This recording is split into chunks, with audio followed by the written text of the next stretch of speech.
Ok. Y recuerden, mis hermanos, que cuando tengan alguna inquietud, alguna pregunta, algo que no se haya entendido bien, usted puede hacer escribirlo ahí, que Magdalena está atenta. Y en un momento dado vamos a tratar ese punto. Vamos a leer ahora Mateo 24, del 29 al 31. Mire cómo dice. E inmediatamente después de la tribulación de aquellos días, recuérdese que Jesucristo estaba hablando aquí de dos tribulaciones, lo hablamos desde el principio. Inmediatamente después de la tribulación de aquellos días, el sol se oscurecerá, la luna no dará su resplandor y las estrellas caerán del cielo y las potencias de los cielos serán conmovidas. Hay personas que toman eso y lo aplican al sexto sello en Apocalipsis capítulo 6, pero no es lo mismo. Vamos a buscar Apocalipsis capítulo 6 para que hagamos una comparación, que no se está refiriendo a la misma cosa, son dos eventos diferentes. Mira, Apocalipsis capítulo 6, en el versículo 12, dice: miré cuando abrió el sexto sello, y aquí hubo un gran terremoto. El sol se puso negro como tela de silicio, la luna se volvió toda como sangre, y las estrellas del cielo cayeron sobre la tierra como la higuera deja caer a sus higos cuando es sacudida por un fuerte viento. Eso es cuando se cumple el sexto sello. El sexto sello es correlativo con la sexta iglesia, ese periodo del oscurantismo que termina en el año 1798. Luego de eso, entonces vendrían estas señales. Pero note que las señales son que el sol se oscureció como tela de silicio, negro. Después dice que la luna se puso roja como sangre y que cayeron las estrellas del cielo. Y menciona que hubo un gran terremoto en este orden primero, en orden. El terremoto, un gran terremoto, se cumplió en 1755. El oscurecimiento del sol, 1780. La luna se puso roja como sangre en 1780, el mismo día, en la noche, y las estrellas cayeron del cielo en 1833. En este mismo orden lo está narrando. Pero note que Mateo 24 no está diciendo eso. Mateo 24 lo que está diciendo es lo siguiente, vuelvo y lo leo. Versículo, ¿dónde estaba? Mateo 24, 29. Mire cómo dice.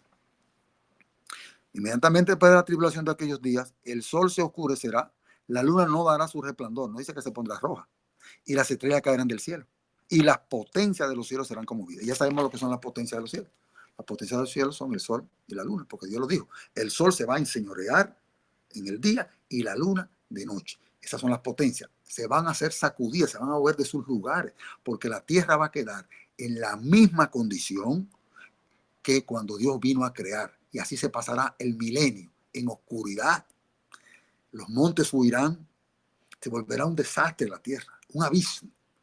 Y entonces cuando después del milenio Dios volverá a recrear la tierra y pondrá el sol y la luna en sus lugares y Dios creará de nuevo cielos nuevos y tierra nueva, pero serán movidos a sus lugares. Quiere decir que lo que dice Mateo 24 no se está refiriendo a lo que dice Apocalipsis capítulo 6 del sexto sello desde el versículo 12, desde el 12 hasta el 13.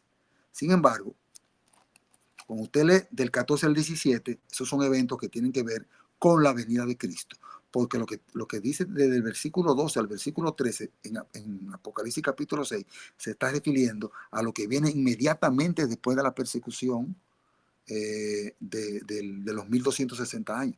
Pero lo que está haciendo alusión a Mateo 24 en el versículo 30 y 29, está haciendo alusión a lo que va a suceder después de la aflicción del tiempo de la angustia de Jacob, que las potencias de los cielos serán conmovidas. Mire lo que dice el versículo 14 ahora de Apocalipsis capítulo 6. El cielo se desvaneció como un pergamino que se enrolla. Eso ha sucedido, eso no ha sucedido. Y todo monte y toda isla se removió a su lugar. ¿Eso ha sucedido? Eso no ha sucedido. Es decir, que del versículo 12 al 13, eso se cumplió. Y la historia de la humanidad hoy en día está en Apocalipsis capítulo 6, versículo 13. O sea, se cumplió la primera parte del sexto sello. La segunda parte del sexto sello no se ha cumplido, la voy a leer ahora. Y eso conecta con el tiempo de angustia y la aparición de Miguel en su segunda venida. Lo que va del versículo 14 al versículo 17. Eso no se ha cumplido todavía, lo vamos a leer. La primera parte se cumplió, sí se cumplió, porque el sol se oscureció, vino el gran terremoto, el sol se oscureció, la luna se puso roja como sangre y cayeron las estrellas fugaces del cielo. Eso se cumplió. Ahora, la segunda parte del sexto sello se cumplió, no se ha cumplido. Eso, ¿por qué razón no se ha cumplido? Porque cuando eso se cumpla, va a aparecer Miguel, porque es en el tiempo de angustia final y el pueblo tiene que ser liberado. Es decir, que el sexto sello conecta con el séptimo sello ante la venida de Cristo, porque el séptimo sello es la venida de Cristo. Y se sonará la séptima trompeta, porque ya sonó la sexta trompeta, la séptima no ha sonado, ya se abrió el sexto sello, pero estamos en la séptima iglesia. ¿Cómo sabemos eso? Mire, note que Dios siempre hace un paréntesis entre los sellos y entre las trompetas, hay un paréntesis, y Dios termina en el sexto, y entonces se puede hablar de otra cosa, y luego cae en el séptimo. ¿Por qué hace eso? Porque hay unos acontecimientos que van en el medio que Dios tenía que narrar. Sin embargo, cuando estudiamos las 7 iglesias, eso no se da. ¿Por qué razón? Porque estamos viviendo en el último periodo de la historia de la iglesia. Por eso Dios, cuando habló de las iglesias, no hizo ningún paréntesis, sino que pasó de la sexta iglesia a la séptima iglesia, de la iglesia de Filadelfia a la iglesia de la Odisea. Y estos acontecimientos vendrían cuando tuviera la iglesia de Filadelfia. Sin embargo, la iglesia de la Odisea, que es la iglesia de los últimos días, en la que estamos viviendo ahora, entonces se cumpliría la segunda parte del sexto sello. ¿Qué es lo que dice la segunda parte? Dice lo siguiente: y el cielo se desvaneció como un pergamino que se enrolla, y todo monte y toda isla se removió de su lugar. Eso no se ha cumplido. Y los reyes de la tierra, y los grandes, y los ricos, y los capitanes, los poderosos, y todo siervo, y todo libre, se escondieron en las cuevas y entre las peñas de los montes. ¿Por qué? Porque esos mismos fueron los que le dieron su autoridad y su apoyo a la bestia. Esos mismos reyes de la tierra. Pero como vieron que no pudieron hacer nada ante la ira de Dios, entonces ellos se esconden, porque aparece Cristo, Dios Todopoderoso, ya en gloria, en majestad y gloria, y Cristo aparece, entonces prefieren que las rocas le caigan encima. Y por eso que dice aquí: los reyes de la tierra y los grandes, los ricos, los capitanes, los poderosos y todo siervo y todo libre se escondieron en las cuevas y entre las peñas de los montes. Y decían a los montes y a las peñas: caed sobre nosotros y escondernos del rostro de aquel que está sentado sobre el trono y de la ira del Cordero, la venida de Cristo. Porque el gran día de su ira ha llegado, y ¿quién podrá sostenerse en pie? Los únicos que pueden sostenerse en pie son los sabios, son los entendidos, son los escogidos, es decir, el pueblo de Dios. Hasta ahí vamos bien. Cualquier duda, estamos en este momento. Ahora sabemos entonces, si continuamos con esto, de que hay unas señales que Dios manda cuando terminó esa primera persecución, previo a que terminara esa primera persecución y previo a la segunda venida de Cristo, porque es la contraparte, es la similitud, es el paralelo entre uno y otro. Entonces el Señor está indicando de que también iba a haber unas señales que iban a indicar que la venida del Señor estaba a las puertas.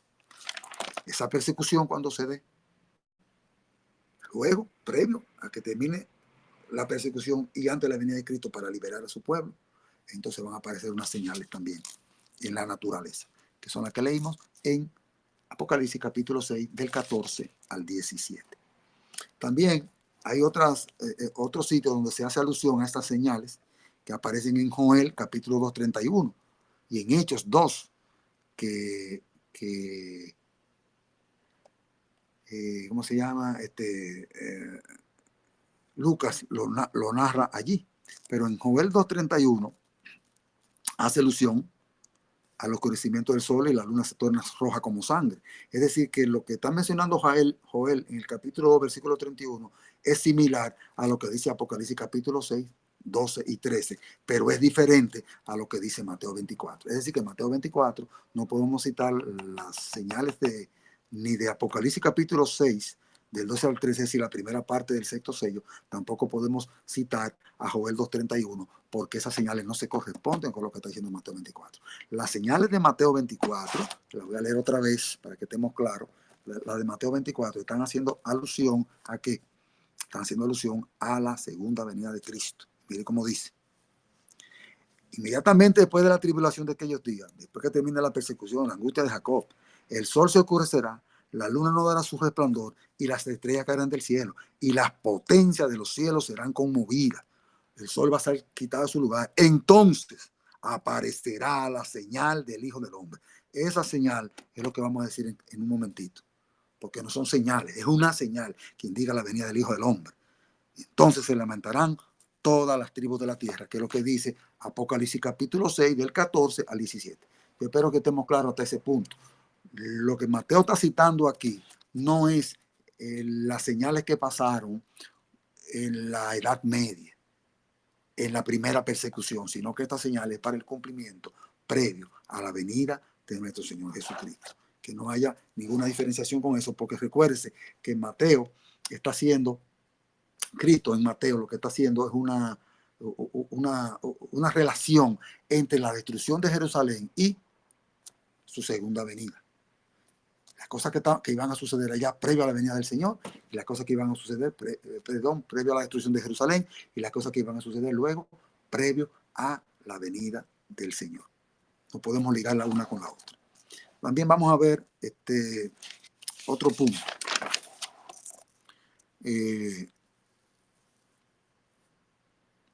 La potestad de las tinieblas ya indicamos lo que significa, que son el sol y la luna.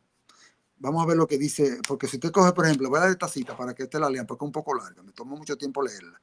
Pero búsquese, cuando usted tenga un chancecito, el conflicto de los siglos, desde la página 305 a la 309.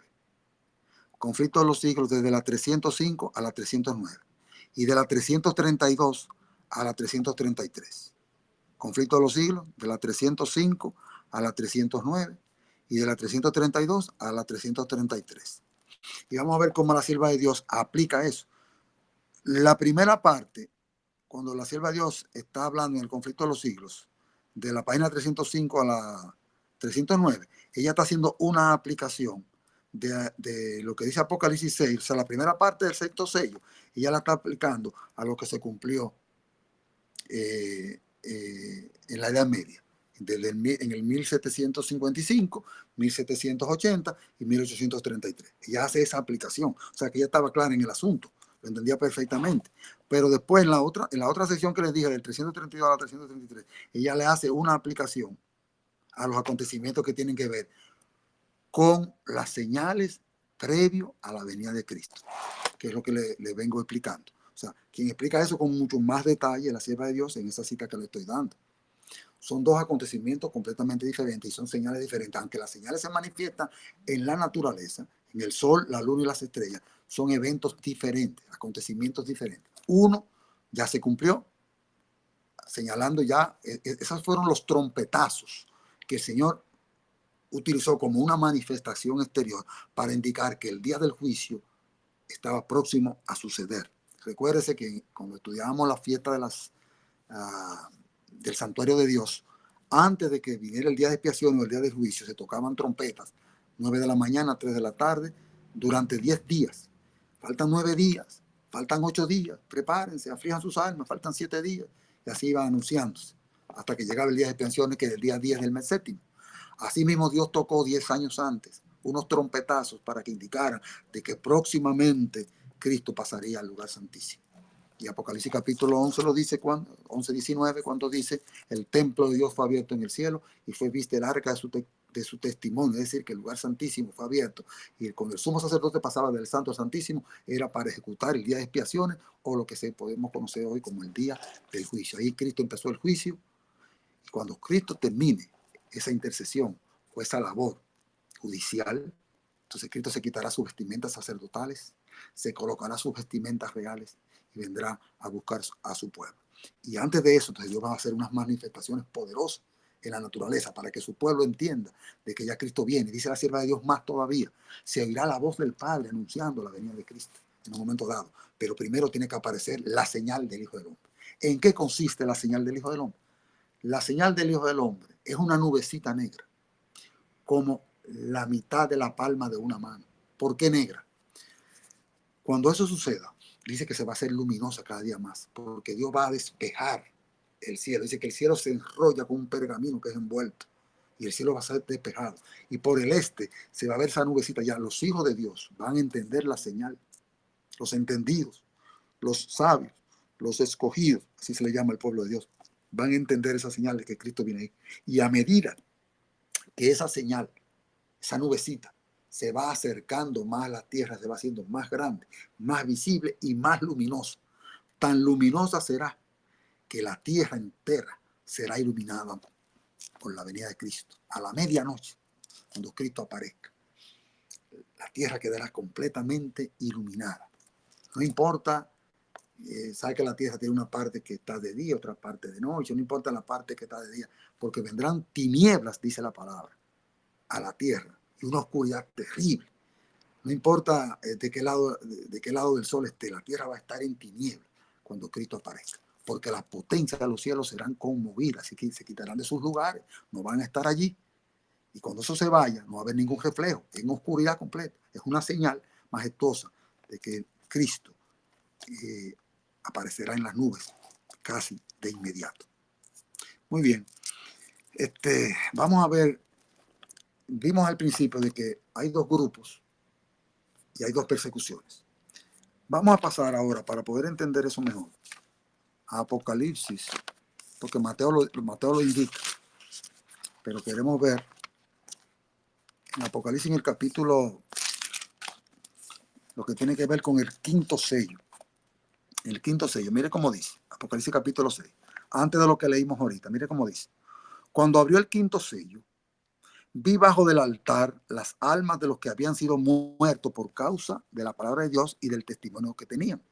Y clamaban a gran voz diciendo: ¿hasta cuándo, Señor santo y verdadero, no juzgas y venga nuestra sangre de los que moran en la tierra? Y se les dieron vestiduras blancas y se les dio que descansasen todavía un poco de tiempo hasta que se completara el número de los consiervos de sus hermanos, que habían también de ser muertos como ellos. Note usted, cuando Cristo abre el quinto sello, fíjese que el libro no está abierto todavía. Ese libro, ese rollo no está abierto, porque falta el séptimo sello. Cristo ha abierto hasta el sexto sello, el séptimo sello no se ha abierto. Es decir, que al libro, al rollo, no se le ha quitado todos los sellos. Pero cuando él abrió el quinto sello, eso hace relación con la quinta iglesia. Y esa quinta iglesia es un periodo que abarca, déjenme ver aquí, la quinta iglesia, que es Sardis, abarca, unos dicen que es hasta 1798. Unos parten de 1565 a 1740, otros hasta 1790, como el doctor Marvin Maxwell, y otros hasta 1792. La cuestión es que ese periodo es previo a la iglesia de Filadelfia. Entonces note que estos mártires están clamando para que el Señor vengue su sangre que fue derramada por él. Sin embargo, mira la respuesta del Señor. El Señor les respondió de esta manera. Versículo 11. Y se les dieron vestiduras blancas y se les dijo que descansasen todavía, o sea, sigan muertos, dice, sigan descansando un poco de tiempo hasta que se completara el número de sus consiervos y sus hermanos que también habían de ser muertos como ellos. En otras palabras, si la etapa de persecución más encarnizada que había sucedido hasta ese tiempo, los 1260 años, ya habían concluido, o sea, concluirían en ese periodo. Y ya esos mártires habían muerto por el testimonio de Jesucristo, esos mártires. Y el Señor les dice, sigan descansando hasta que se complete el número de ustedes. ¿Qué quiere decir? Que iban a haber más mártires, que no se habían completado el número, que en otra época iban a venir más mártires. Eso me está indicando a mí claramente, el quinto sello me está indicando a mí, de que hay dos grupos de mártires, que hay dos grupos de personas y que hay dos tribulaciones. ¿Por qué? Porque la persecución papal, que comenzó a amainar para esa época, termina en el año 1798 y recibe una herida de muerte que todavía no ha sido curada, pero que está en proceso de sanidad. Entonces, ¿qué quiere decir eso? Que si esos mártires sucedieron antes de ese tiempo y ya terminó, ¿verdad? Ellos murieron. Y el Señor le dice, todavía falta un grupo de ustedes que no se ha completado. Y la segunda persecución, la persecución del tiempo del fin, no se ha completado, no se ha dado, sino que está en un futuro. Eso me indica a mí que esos mártires todavía están en el futuro. Y como están en el futuro, también me está indicando a mí que como la muerte de los mártires viene como consecuencia de una persecución, entonces está corroborando lo que acabamos de estudiar en Mateo 24, en Apocalipsis, en Daniel, y lo que dice la sierva de Dios, de que también eso se aplica al tiempo del fin, porque ese grupo de mártires todavía no ha sido completado, lo que van a ser perseguidos. ¿Por qué? Por la palabra de Dios y por el testimonio de Jesucristo. Es decir, que el quinto sello es una evidencia clara de que habrá una segunda persecución y que habrá un grupo de mártires. ¿Cuándo se llevará a cabo la muerte de esos individuos? al fin del tiempo, cuando se dé el decreto de muerte, algunas almas que van a comparecer ante tribunales, algunos morirán, no todos, unos morirán, otros no. Esos que mueran es porque todavía hay gracia. Mientras se está dando ese fuerte pregón, algunas almas Dios permitirá que mueran, porque por el testimonio de esos que van a morir fieles a su fe, muchos vendrán a los pies del Señor, porque la sangre de los mártires es precisamente para eso. Ahora, una vez se complete el número de los mártires, que el Señor ya sella a su pueblo, ni siquiera un pelo de nuestra cabeza va a perecer. Eso es con respecto ya a lo que tiene que ver con el grupo del quinto sello. Ahora vamos a ver lo que dice la sierva de Dios ahora con respecto a este asunto. Fíjese que en todos los estudios que hemos hecho, los primeros estudios que hicimos con respecto a Mateo 24, nosotros hablamos lo que decía Mateo, lo que decía Marcos y lo que decía Lucas. Estudiamos los tres juntos. Luego vimos lo que decían los historiadores, que no tienen que ver con cuestiones religiosas, con respecto al cumplimiento de eso, de esas señales en la época. Y vimos como Tito Flavio Josefo, un historiador judío romano, de padre de ascendencia sacerdotal y de madre ascendencia real, de la realeza, narraba, porque fue un testigo ocular, que eso le da todavía mucho más valor, y él narraba los acontecimientos, cómo se cumplieron a la precisión. Entonces vimos cómo esas cosas que Jesucristo profetizó se cumplieron exactamente. Luego vimos los testimonios del espíritu de la profecía con respecto a ese asunto y vemos que todo se cumplió completamente. Entonces en esta parte estamos mirando lo que dice la Biblia y lo que dice, y como esta cosa tiene que ver con el tiempo del fin, entonces ya no podemos ver los historiadores, porque ya los historiadores no van a poder decir nada con respecto a esto cuando esto se esté cumpliendo. Solamente podemos anunciarlo a través de lo que dice la palabra y lo que dice el don de la profecía. ¿Qué dice la sierva de Dios con respecto a este asunto? Mire bien. Cuando abrió el quinto sello, vi bajo el altar, está citando lo que acabamos de leer, las almas de los que habían sido muertos por causa de la palabra de Dios y, el testimonio y por el testimonio que tenían. Y clamaban a gran voz diciendo: ¿hasta cuándo, Señor santo y verdadero, no juzgues y venga nuestra sangre en los que moran en la tierra? Se les dieron vestiduras blancas y se les dijo que descansasen todavía un poco de tiempo hasta que completara el número de sus consiervos y de sus hermanos que habían de ser muertos, como ellos.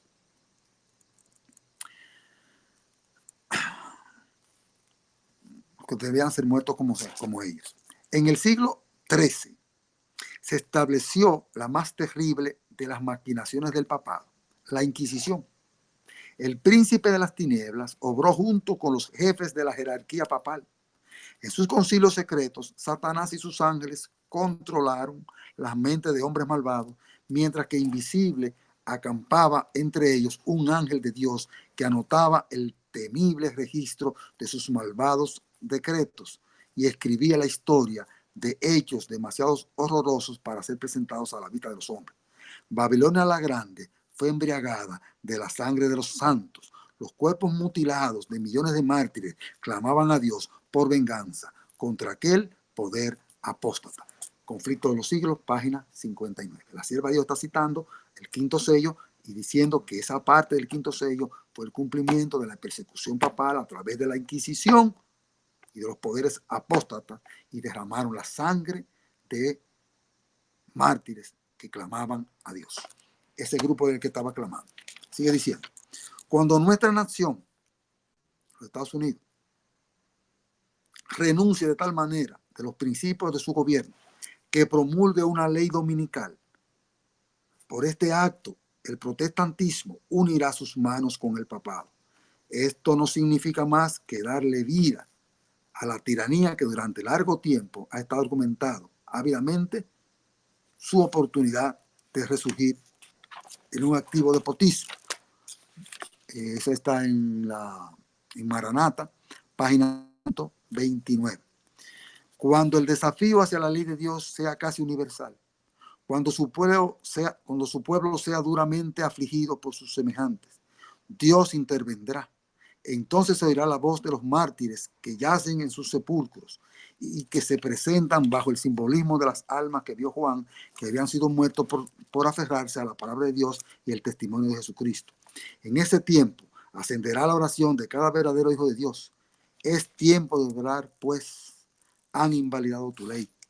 Las oraciones fervientes de su pueblo serán respondidas, pues a Dios le agrada, pues a Dios le agrada que su pueblo le busque de todo corazón y que dependan sobre él como su libertador. Dios será buscado para que haga estas cosas en favor de su pueblo y se levantará para protegerlos y vengarlos. No vengará Dios a sus elegidos que claman día y noche a él. O sea que vemos que en esta lectura la sierva de Dios está haciendo alusión a lo que tiene que ver con los mártires. Conforme vaya acercándose la tempestad, muchos que profesan creer en el mensaje del tercer ángel, pero que no fueron santificados por la obediencia a la verdad, abandonarán su fe e irán a engrosar las filas de la oposición, uniéndose con el mundo y participando de su espíritu. Llegarán a ver las cosas casi bajo el mismo aspecto. Así que cuando llegue la hora de prueba, estarán preparados para situarse del lado más fácil y de mayor popularidad. Esos son los que van a abandonar el pueblo de Dios en el zarandeo.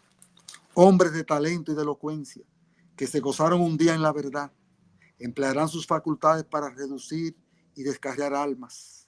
Se convertirán en los enemigos más encarnizados de sus hermanos de antaño. Cuando los observadores del sábado sean llevados ante los tribunales para responder de su fe, estos apóstatas serán los agentes más activos de Satanás para calumniarlos y acusarlos y para incitar a los magistrados contra ellos por medio de falsos informes e insinuaciones. Conflicto de los siglos, página 608. Es decir, que usted está notando, mi hermano, que las cosas que leímos en Mateo, ese zarandeo, que los enemigos nuestros serán nuestros propios hermanos, los que abandonen la fe, los apóstatas, como dice la sierva de Dios, y aquellos y hasta nuestros propios familiares.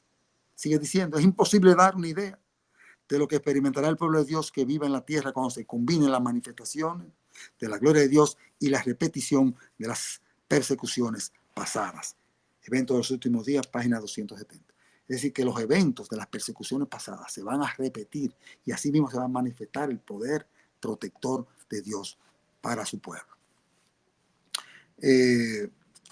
Lucas 21. Recuérdese que cuando estudiamos Mateo 24, tenemos que ver también lo que dice Marcos 13 y Lucas 21. En Lucas 21 dice, entonces habrá señales en el sol, en la luna y en las estrellas y en la tierra angustia de las gentes, confundidos a causa del bramido del mar y de las olas. Esos son los tsunamis, desfalleciendo los hombres por el temor y la expectación de las cosas que sobrevendrán a la tierra, porque las potencias de los cielos serán conmovidas. Entonces, Lucas está dando una explicación mucho más clara que lo que dijo Mateo 24, lo que leímos ahorita. Ahora Lucas lo está dando con mucho más claridad. Y vemos que los conceptos que explicamos y lo que dijo la sierva de Dios está exactamente en acuerdo con lo que Lucas 21, 25 al 26 acaba de enunciar aquí. Ya estamos terminando. Quiero leer estas dos notitas más que me quedan aquí para entonces concluir y dar paso a lo que serían cualquier información, cualquier pregunta que te quieran dar. No solo precedían las profecías como ha de producirse la venida de Cristo y el objeto de ella. No solo predecían las profecías cómo ha de producirse la venida de Cristo y el objeto de ella, sino también las señales que iban a anunciar a los hombres cuando se acercaría ese acontecimiento. O sea, lo que la sierva de Dios está diciendo aquí es que Dios iba a mandar, así como lo mandó en aquella época, lo va a mandar nuevamente, señales que van a indicar cuando se acerca ese acontecimiento. Jesús dijo, ahí está citando a Lucas y a Marcos 13, 24 al 26. Jesús dijo, habrá señales en el sol, en la luna y en las estrellas.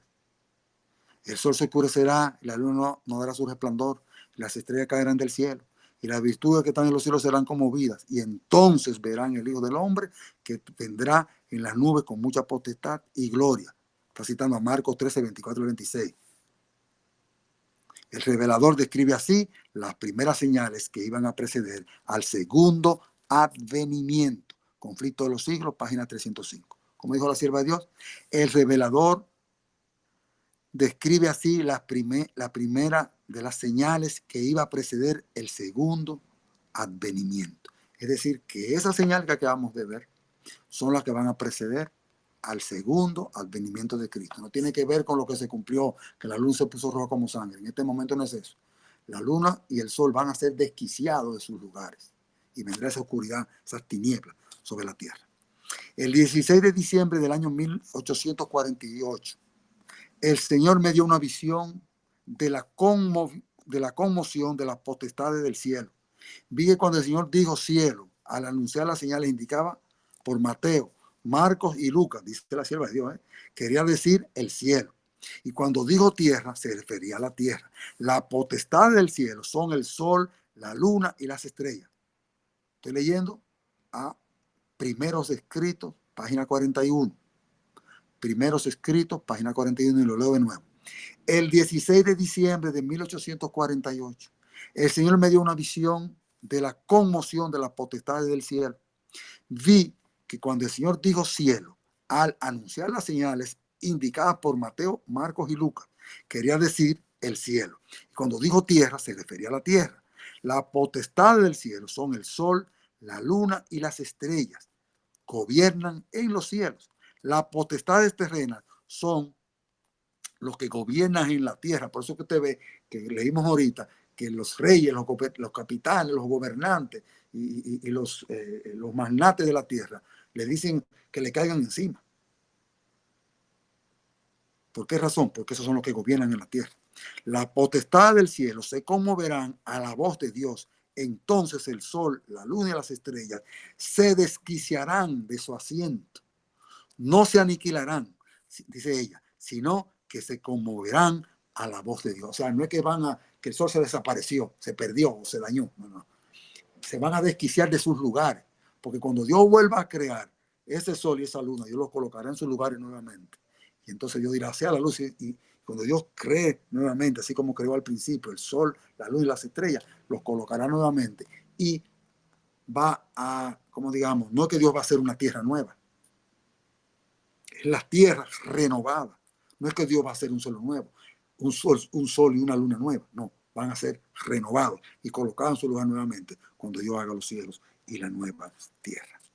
Entonces ya, mis hermanos, para finalizar, entonces el mundo verá como nunca vio los resultados del gobierno de Satanás.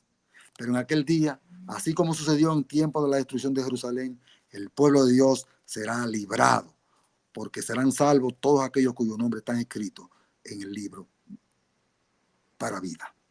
Nuestro Señor Jesucristo anunció que vendrá la segunda vez para llevarse a los suyos. Entonces se mostrará la señal del Hijo del Hombre en el cielo, y entonces lamentarán todas las tribus de la tierra, y verán al Hijo del Hombre que vendrá sobre las nubes del cielo con gran poder y gloria, y enviará a sus ángeles con gran voz de trompeta, y juntará a sus escogidos de los cuatro vientos de un cabo del cielo hasta el otro. Está citando a Mateo 24, 30. Así está en el conflicto de los siglos, página 34. Este es el estudio de hoy. Este es el momento para cualquier inquietud o cualquier pregunta o cualquier aporte que quieran hacer. Este es el momento. Estudiamos el tiempo de angustia. Ya vimos el orden en que aparece el tiempo de angustia.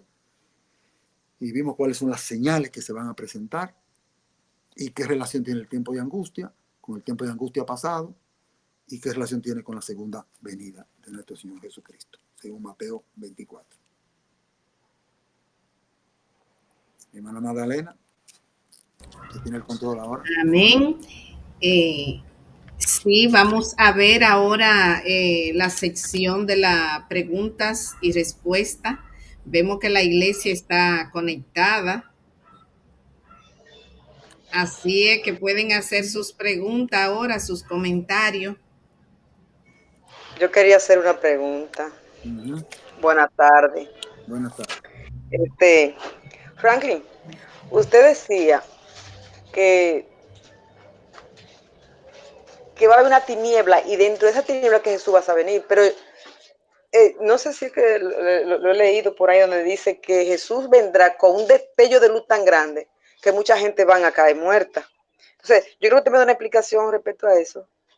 Si Jesús va a venir con un destello como lo hizo cuando Pablo estaba persiguiendo los cristianos, que una luz lo puso ciego. Entonces, deme una explicación de ese chin. Jesús, ¿vas a venir con un destello de luz o va a venir, que usted dice que vas a venir con una, una nube negra y otros dicen que vas a venir con una lucecita que va brillando poco a poco, hasta que se ve un destello grandísimo y mucha gente quedan cegados o mueren al instante cuando ven esa luz tan fuerte? Explíqueme ahí, por favor. No sé si me di a entender. La señal de la venida de Cristo, la señal, es una nubecita, como la mitad de la palma de una mano. Se va a ver de ese tamaño porque está al oriente, a una gran distancia. Entonces, a medida que esa luz, que esa nube se va acercando a la tierra, dice la sierva de Dios, se va haciendo más luminosa hasta que se convierte en luz pura, porque es Jesucristo con toda su gloria. Lo que va a estar en tinieblas es la tierra va a estar en tinieblas. Que hay muchas personas que han tomado como algo contradictorio en que hay una parte de la tierra que está clara porque el sol le da y la parte que el sol no le está dando está en oscuridad. Pero cuando Cristo venga, la tierra va a estar en una densa tiniebla porque las potencias de los cielos van a ser conmovidas. Entonces, cuando Cristo aparezca en las nubes y se aparezca alrededor de la tierra, su luminosidad es más grande que la del sol. O sea, la tierra va a quedar iluminada y van a ver al Hijo del Hombre y van a caer de rodillas y le pedirán a las piedras que le caigan encima. Y las potencias de los cielos ya fueron conmovidas, pero los montes huirán ante la presencia de Cristo y la tierra se tambaleará como un borracho. Pero no es que Cristo va a venir con una lucecita, no, Cristo viene con toda la gloria del Dios Todopoderoso. Por eso es que los hijos de Dios que fueron muertos resucitarán incorruptibles para poderle ver. Y los que estén vivos, cuando Cristo venga, ese grupo va a ser transformado en un abrir y cerrar de ojos para poderle ver. Los impíos no podrán recibir eso y por eso morirán con el resplandor de su venida. Espero que haya quedado claro el asunto. Gracias. ¿Otra pregunta? Más Señor Franklin, buenas tardes. Yo quería preguntarle, Frisolinda le habla de este lado. Según los acontecimientos que usted explica ahí, una persona que no tenga el conocimiento que gracias a estos estudios estamos nosotros obteniendo hoy en día, se asustaría con todos esos acontecimientos. O sea que es algo terrible, ¿verdad? Lo que se dice ahí, todo lo que usted estaba explicando según los libros y todo. Pero ¿qué pasa? Que nosotros, como le tenemos esa fe tan grande a nuestro Señor, yo creo que el Señor va a proteger a sus hijos, ¿verdad? Porque no en vano estamos nosotros ahora aquí reunidos en su nombre para darle gloria y honra en este santo sábado. Entonces, la pregunta mía es, según eso, hay personas, hay religiones que distorsionan eso y le meten miedo a la persona. En realidad es algo de un temor grande, pero con la ayuda de Dios, yo estoy segura que Dios va a proteger a sus hijos, ¿verdad? Eso es lo que yo estoy casi segura de que es así. Bien, le explico. Lo que el Señor dijo en su palabra, eso es lo que tenemos que decir. Nadie debe tener temor por eso, porque el pueblo de Dios va a ser protegido por Él. Ya Él lo dijo, inclusive los recursos de la naturaleza, Dios lo va a utilizar y sus santos ángeles para proteger a su pueblo. Ahora bien, hay un momento, hay un periodo cuando se desarrolla esta persecución, hay un periodo donde hay un grupo de personas que va a morir. Esos son los mártires. A esos mártires, inclusive, la sierva de Dios los vio en visión con su pata blanca y un bordillo rojo abajo. Son las personas que murieron por Jesucristo. El Señor va a permitir eso en los últimos días. ¿Cómo sabemos eso? Porque cuando estudiamos el quinto sello de Apocalipsis capítulo 6, dice que Él vio las almas de los decapitados, degollados, que estaban debajo del altar y le clamaban al Señor para que, Señor, ¿hasta cuándo tú no vengas nuestra sangre que fue derramada por ti? ¿Y qué le dijo el Señor? Descansen un poco, o sea, ellos estaban muertos, pero el Señor le dice, es un clamor, pero no es que realmente ellos están clamando. Lo que está clamando es la sangre. Eso fue lo mismo que pasó con Abel, que el Señor le dijo a Caín, la sangre de Abel me está clamando a mí, pero no fue que la sangre de Abel fue al cielo, nada de eso. El Señor está diciendo, yo sé que él murió y yo sé lo que pasó y está clamando a mí. Entonces esos mártires que están clamando a Dios, le están clamando para que su sangre sea vengada. Y el Señor le dice, todavía no, descansen un poco porque falta un número por completar. Cuando se complete el número de ustedes, entonces sí van a ser vindicados. Entonces, eso es lo que está pasando. Está faltando un grupo de mártires todavía. Ahora bien, esos grupos de mártires que van a morir para lograr que otras personas que están en otro lugar. Esto va a ser un mensaje poderosísimo que va a traer miles y miles de almas a los pies del Señor antes de la venida de Cristo.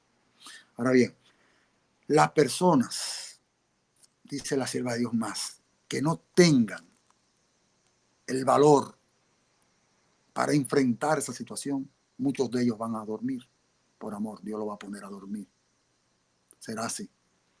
Pero al que tenga el privilegio de estar vivo cuando Cristo venga y haya sido sellado para salvación y su fe haya sido firme en ello, cuando llegue ese tiempo de la crisis, no tendrán temor ninguno.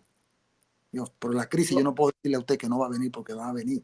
Esa crisis viene, esa persecución viene. Sí, es real. Ahora, el pueblo de Dios va a ser protegido. Ahora, ¿hasta cuándo hay posibilidad de eso?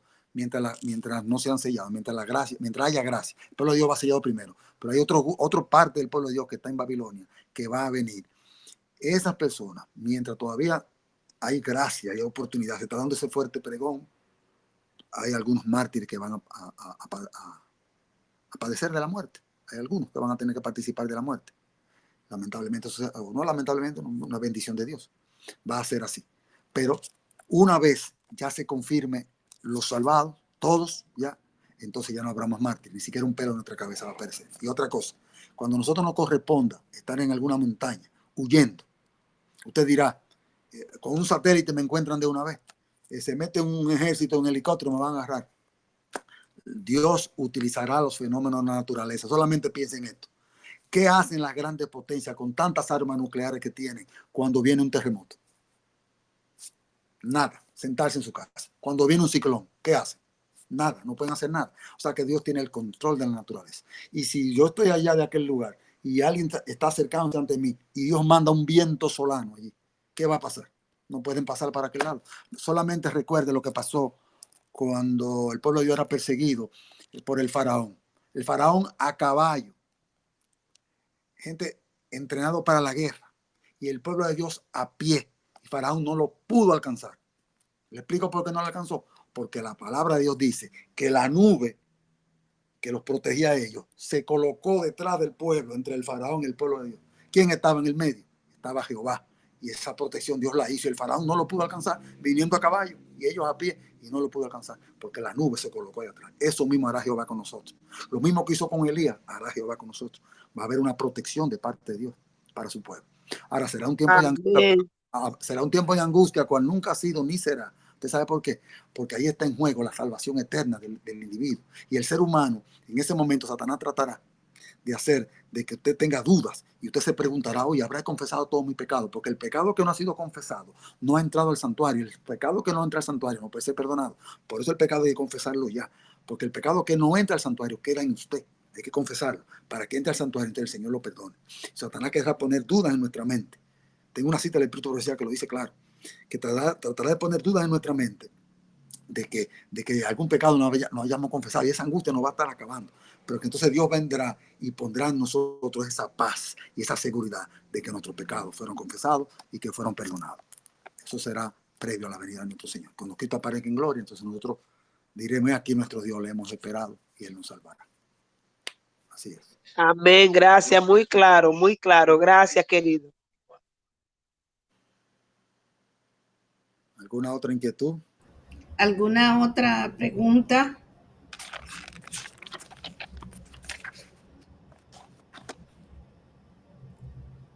Iglesia, ¿cuánta gente hay en la iglesia viendo a Franklin?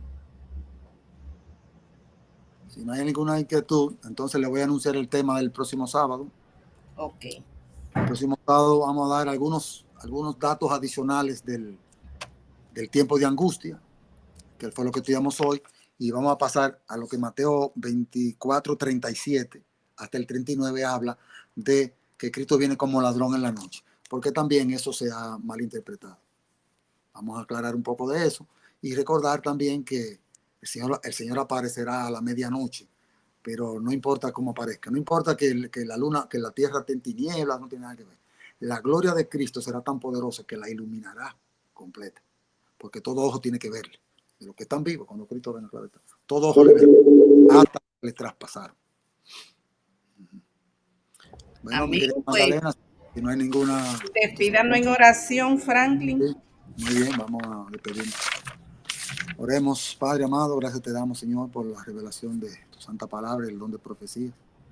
Damos parte, Padre, que tú nos mantengas firmes, que podamos desarrollar nuestra fe en este tiempo, para que en la crisis podamos mostrar esa fe que hemos tenido, como lo han demostrado todos esos personajes bíblicos, que ya escribieron su página para la salvación. Queremos escribir nuestra página también, Padre. No permita que el enemigo haga minar nuestra fe. Así como tú rogaste por Pedro y los discípulos para que su fe no falte, te pedimos que tú ruegues por nosotros para que nuestra fe no falte. Que podamos desarrollarle, Señor, en este tiempo. Todavía hay esperanza y oportunidad. Sabemos que tú estarás con nosotros hasta el tiempo del fin. Sabemos que vienen tiempos peligrosos, tiempos difíciles, habrán decretos de muerte. Cuántas cosas están reveladas allí en tu palabra, sabemos que se van a cumplir. Pero tú has prometido que estarás con nosotros todos los días hasta el fin del mundo. Queremos ver ese día glorioso que Cristo aparezca en las nubes. Podamos ser rescatados de este mundo de pecado y de dolor. Y te pedimos por aquellas personas, Padre, que hoy no han decidido por ti, para que ellos puedan decidir. Que estas cosas que tú has dejado reveladas para el tiempo del fin, no sean para que tengan temor, sino para que puedan sentir ese deseo de venir a ti y estar en el grupo de los escogidos, para que puedan tener ese privilegio de morar contigo por la eternidad. Tu nombre sea alabado hoy y siempre, en el nombre de Jesús. Amén. Amén.